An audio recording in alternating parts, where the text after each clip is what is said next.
अखिल भारतीय प्रजापति कुम्हार राजनीतिक जनतांत्रिक संघर्ष मोर्चा ने आज एक अहम बैठक की और बाबा भीमराव अंबेडकर की जयंती मनाते हुए, जिसमें विधायक ममता देवी भी सम्मिलित हुई और बंगाल से भी आई कुम्हार की एक प्रतिनिधि ने आज बैठक की और बैठक में अहम फैसला लिया कि झारखंड सरकार के द्वारा जो झारखंड में माटी बोर्ड के पूर्व में सरकार जो बनाई थी उसको इन्होंने हटा दिया है, जिसके लेकर के काफ़ी आक्रोशित है। और इन्होंने कहा कि इस तरह की जो लगातार हमारे समाज को अपेक्षित किया जा रहा है ये बर्दाश्त नहीं है।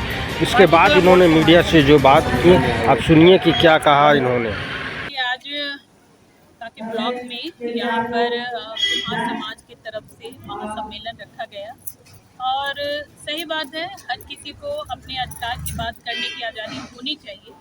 और इन्होंने जो मांग किया इस मंच के माध्यम से कि भाई माटी कला बोर्ड जो पूर्व में भी था लेकिन कहीं ना कहीं अभी किसी कारणवश वो नहीं है, उसके लिए इन्होंने मांग किया है। तो निश्चित तौर पर हमने आश्वस्त किया है कि माटी कला बोर्ड के लिए हम माननीय मुख्यमंत्री आदरणीय सर से जरूर मिलेंगे और इस संदर्भ में बात करेंगे और जरूरत पड़ी तो एक प्रतिनिधिमंडल के साथ हम जरूर इस पर मिलेंगे और समाज के अधिकार के लिए उनकी आवाज़ बनने का हम निरंतर प्रयास कर रहे हैं। और आज संविधान रचयिता भीमराव अंबेडकर जी की जन्म जयंती है, उनको भी हम श्रद्धा सुमन अर्पित करते हैं। बाबा ने हमें अधिकार दिया है समान रूप से जीने का, तो जरूर निश्चित तौर पे बाबा साहब के संविधान की रक्षा हेतु हम सब एकजुटता का परिचय देने का काम कर रहे हैं और हर समाज के लिए उनके अधिकार के लिए लड़ने का भी काम कर रहे हैं। सही मायने में अगर देखा जाए तो समाज को और भी आगे बढ़ाने की आवश्यकता है और भी मजबूत करने की आवश्यकता है। हम यह देख सकते हैं कि अपने आप में हर समाज अपने अधिकार की लड़ाई लड़ता है, तो फिर हमारा कुम्हार समाज क्यों नहीं लड़ सकता है? उनको भी लड़ना चाहिए अपने अधिकार के लिए, अपने हक की लड़ाई। साथ ही साथ आज आप लोगों ने इस सम्मेलन में सम्मिलित किया है। मैं निश्चित तौर पे जो भी बातें हमारे अभिभावकों के माध्यम से अभी आई और साथ ही साथ मुख्य रूप से श्री श्याम बिहारी जी ने जो बातें रखी हैं, निश्चित तौर पे हम आपकी बातों को माननीय मुख्यमंत्री तक जरूर रखेंगे इस बातों को। और प्रयास रहा तो एक प्रतिनिधि मंडल के साथ जरूर हम माननीय मुख्यमंत्री जी के पास आप लोगों को मिलाने का भी काम करेंगे, आपके समाज के प्रति बातों को रखने का भी काम करेंगे। महत्वपूर्ण भूमिका आपके समाज की निश्चित तौर पे, या वो विधानसभा चुनाव हो या वो लोकसभा का चुनाव हो, हर चुनाव में महत्वपूर्ण भूमिका आप लोगों की रहती है, जिसका एक जीता जागता सबूत है कि प्रचंड बहुमत के साथ आज आप लोगों ने मिलकर के इस सरकार को लाया है। और जैसे ये सरकार आई है, हर किसी की अपेक्षा है कि हमारी भागीदारी रही है तो हमें अधिकार भी मिले और ये होना भी चाहिए। इसीलिए हम आपको ये आश्वस्त करते हैं इस मंच के माध्यम से कि आपकी बातों को निश्चित तौर पे हम माननीय मुख्यमंत्री जी के पास जरूर रखेंगे और हम चाहेंगे कि आपको भी आपका सम्मान अधिकार मिले, आपकी भी बातें विधानसभा तक रखी जाए, ये निश्चित तौर पर हमारा प्रयास रहेगा। और आज के इस अवसर पर संविधान रचयिता बाबा साहब भीमराव अंबेडकर जी के संविधान की वजह से है जो आज हम लोगों को समान रूप से अपना अधिकार, समान रूप से हमें आरक्षण प्राप्त है और मुखरता के साथ अपनी बातों को हम कहीं भी रख सकते हैं। ये बाबा साहब भीमराव अंबेडकर ने हमें अधिकार दिया है। और आज कहीं ना कहीं बाबा साहब के संविधान को कुछ ऐसे असामाजिक तत्व के लोग हैं जो इनके संविधान को नहीं मानते। बड़े बड़े शीर्ष नेता ऐसे हैं जो संविधान को मानने से इनकार करते हैं और साफ तौर पे एक ऐसे नेता हैं जो कह रहे हैं कि भाई बाबा साहब को मानने से अच्छा है भगवान श्री राम को माना जाए। हम मानते हैं, हम भगवान श्री राम को भी मानते हैं, लेकिन बाबा साहब अम्बेडकर भी हमारे लिए भगवान है जिन्होंने हमें अधिकार से जीने का एक हक हमें दे करके दिया है।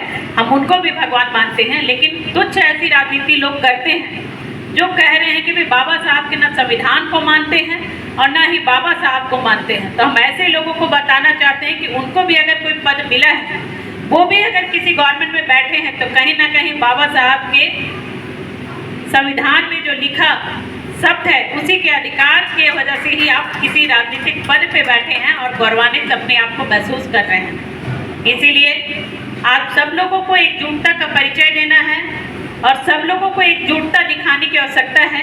हमारा संविधान बचेगा तो ही हम बचेंगे, हमारा संविधान बचेगा तो हम अपनी लड़ाई लड़ पाएंगे। तहे दिल से आप लोग का बारंबार आभार है, धन्यवाद है।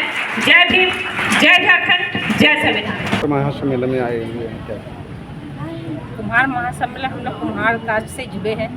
जहाँ भी हमारे कुम्हारकार भाइयों को प्रॉब्लम होती है या उनके साथ कुछ गलत होता है, हम लोग वहाँ पे आवाज़ उठाते हैं। यहाँ पे जैसे आप देखिए माटी कला बोर्ड थी, वर्तमान सरकार उसको खारिज कर रही है, ये बहुत गलत है। देश की झारखंड की बात करें तो यहाँ पे इतनी बड़ी जनसंख्या है, यहाँ पे माटी कला बोर्ड होने से उनको सुविधा में मट्टी मिलता, उनको मार्केट मिलता, आर्टिजन कार्ड मिलता, उनको भत्ता मिलता, जो पॉसिबल था माटी कला बोर्ड के माध्यम से।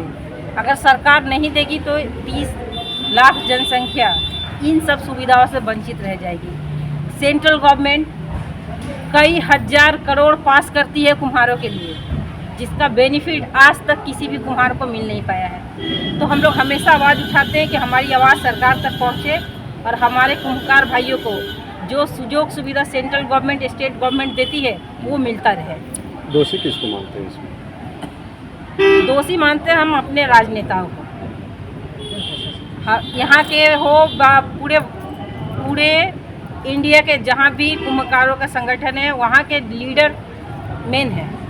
जो हमसे वोट आता है इलेक्शन के समय तो हमारे आगे आके वोट तो मांग लेते हैं, वोट मांग के जब कुर्सी मिलती है तो पलट जाते हैं, तब उनसे हमारा कोई मतलब ही नहीं। भगवान को पाखंड कहा जाता है। भगवान को मैंने पाखंड नहीं कहा।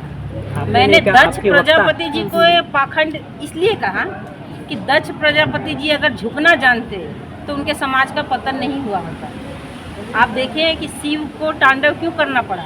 माता सती जब हवन कुंड में कूद पड़ी, अगर माता सती हवन कुंड में नहीं कूदती तो ये जो हुआ वो तो नहीं होता ना। क्यों हुआ ये? क्योंकि दक्ष प्रजापति शिव के सामने नहीं झुके थे। आपने नहीं कहा, लेकिन आपके वक्ता ने। हाँ बिल्कुल। अभी हाँ वक्ता देखिए अपनी अपनी सोच, अपनी अपनी विचार। अभी मैडम भी बोल के गई हैं, आप किसी की सोच को नहीं बदल सकते। कोई राम को मानता है, कोई हनुमान को मानता है, हम यादे माँ को मानते हैं। अपनी अपनी तो आप सोच नहीं बदल सकते तो पार्टी कैसे चलेगी? देखिए सबको लेके चलना पड़ता है। आपके विचार अलग हो सकते हैं, डंडा एक ही होना चाहिए, झंडा लगते रहे। Jugmila Pal, West Bengal art court maker welfare association की महिला प्रेसिडेंट।